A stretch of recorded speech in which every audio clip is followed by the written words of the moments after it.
We've been looking at the word mystic and what it means.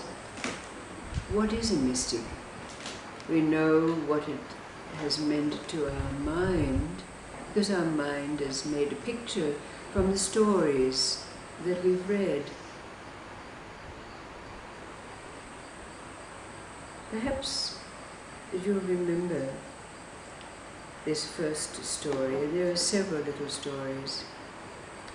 There's the story of Mullah Nasruddin, who we know was also a great mystic, but a great joker as well. And there was that occasion when there was a seeker after truth who lived in the tropical south of the country, but he wanted to make a pilgrimage to meet the great Mullah Nasruddin, the great mystic. So he began the arduous travels through the country up to the north, and at that time Mullah Nasruddin was on retreat in a cave in the mountains. It was the middle of winter, so it was very, very cold. But the seeker finally made his way right up into the mountain and came into the presence of the Mullah. And after giving the usual salutations, he sat down in front of the Mullah, waiting with bated breath for some words of wisdom and some teachings. But Mullah Nasruddin just sat there blowing on his hands. The seeker said, "Venerable Master, Mullah, could you explain the significance of this?" And the Mullah said, "I'm blowing on my hands to make them warm." But then time passed and the Mullah called his wife to bring in a couple of bowls of steaming soup for the visitor and himself. And as soon as the bowl was put in the Mullah's hand, he started to blow. Seeker said, Master, will you tell me the significance of this?" "Oh yes," said the Mullah, "I'm blowing my soup to make it cool." Well, the seeker was very perplexed. They sat there sipping their soup, but since there were no more teachings coming, there was nothing the seeker could do, so he decided that he'd better leave. So he kind of again made the necessary salutations of farewell and stumbled off down, scratching his head about the master that blew on his hands to get them warm and then blew on the soup to make it cool. Mullah Nasruddin sat in his cave and, like with the other occasions, kind of had a little chuckle to himself and thought, there goes another budding mystic.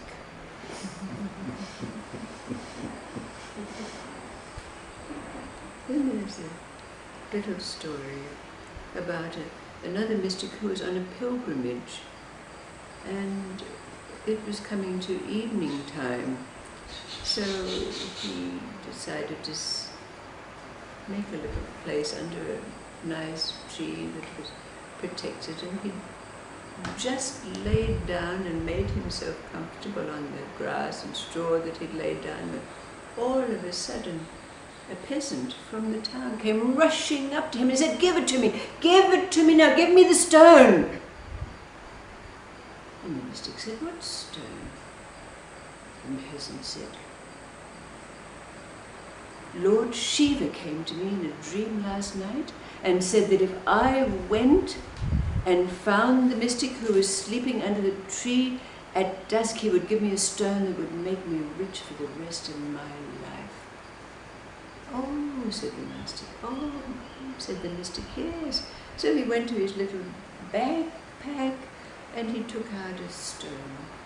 And when the peasant looked at it, he could see that it was the biggest diamond, as big as a man's fist.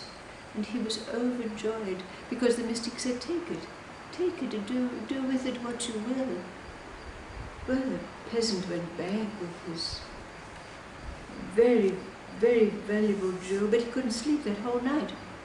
He tossed and he turned and he tossed and he turned, and in the morning he raced off before the mystic had woken up and began his trek along the road, and got down on his knees in front of Mystic and said, "Please, please, please, won't you give me the wealth that enables you to give this stone away?"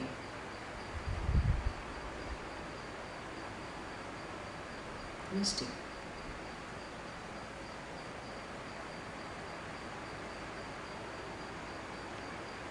What does it mean to be a mystic? What do these stories indicate to us? When we put Mystic up there on a pedestal, thinking that we could never attain to the qualities that we've read about, that a mystic is purported to have. They are, but we look at our own life. What does this second story mean for us?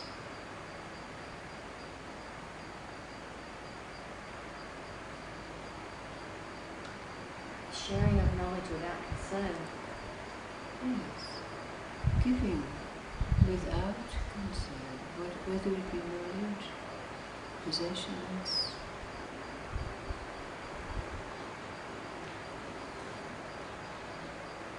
What happens for you now when someone comes to you?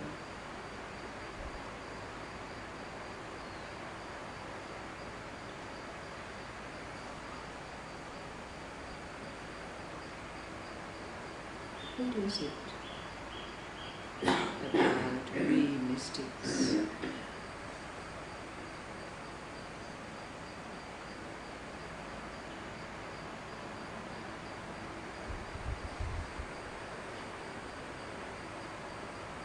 I think ultimately we're going to have to rely on our own inner guidance. We're going to have to tune into our own knowledge, or everything that we've learnt or acquired or read or been around or tuned into as a whole collective, and we're going to have to rely on that, and we're going to have to share that knowledge and give it to others who might not be so clear. Without holding back, isn't it? Without holding back. Withholding nothing.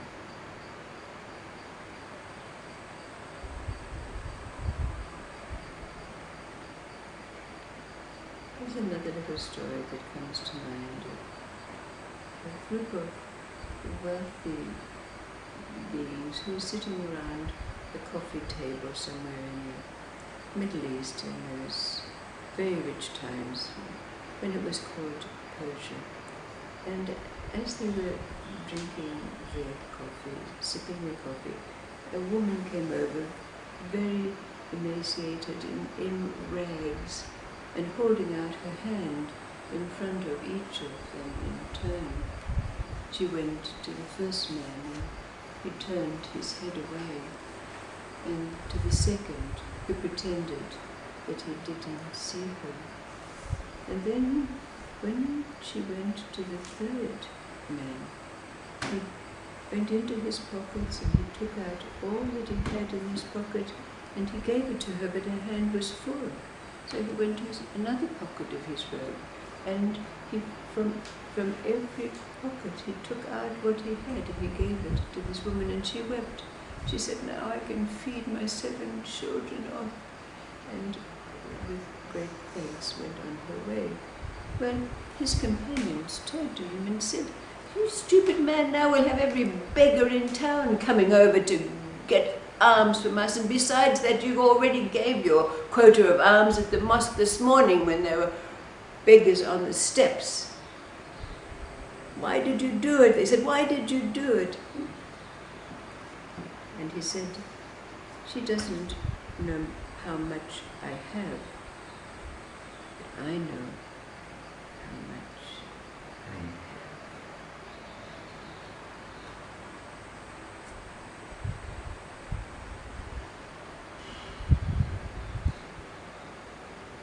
You know how much we have.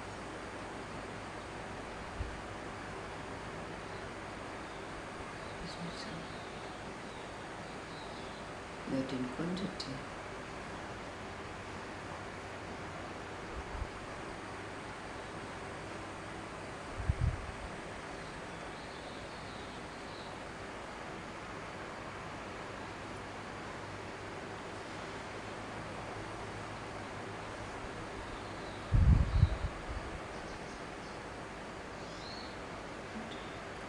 There's more stories. Thank you.